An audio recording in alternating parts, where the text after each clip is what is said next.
आकाशवाणी नागपूर हेमांगी कुलकर्णी आपल्याला ठळक बातम्या देत आहे।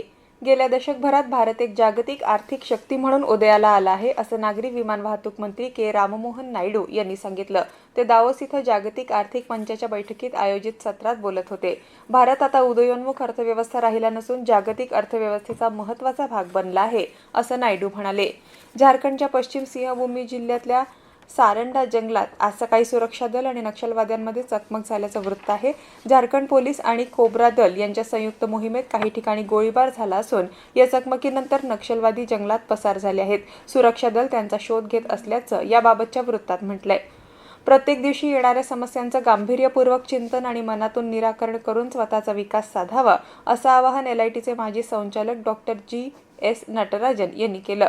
राष्ट्रसंत तुकडोजी महाराज नागपूर विद्यापीठात critical thinking and problem solving skills या विषयावर 3 दिवसीय कार्यशाळेचं उद्घाटन त्यांच्या हस्ते झालं, त्यावेळी ते बोलत होते।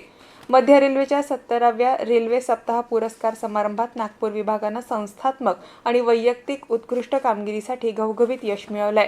महाव्यवस्थापकांच्या सर्वांगीण कार्यक्षमतेचा शील्ड नागपूर भुसावळ विभागांना संयुक्तपणे मिळाला असून सुरक्षा, परिचालन, सिग्नल, दूरसंचार श्रेणीतील शील्डसह 17 कर्मचाऱ्यांना विशिष्ट रेल सेवा पुरस्कारांना सन्मानित करण्यात आलंय। दक्षिण पूर्व मध्य रेल्वेनं नेताजी सुभाषचंद्र बोस इतवारी शालिमार स्पेशल ट्रेनच्या 3 फेऱ्या सुरू करण्याचा निर्णय घेतला आहे।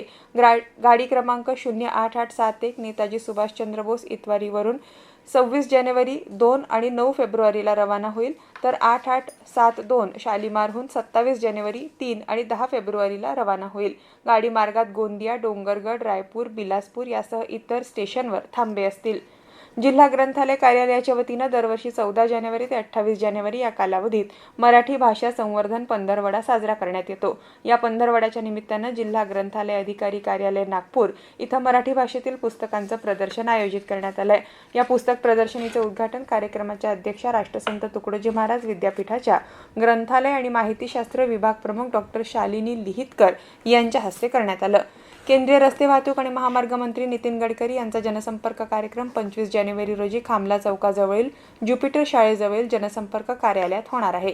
सकाळी 11 ते दुपारी 1 या वेळेत नागरिकांची लेखी निवेदनं ते स्वीकारतील। याबरोबरच हे ठळक बातमीपत्र संपलं।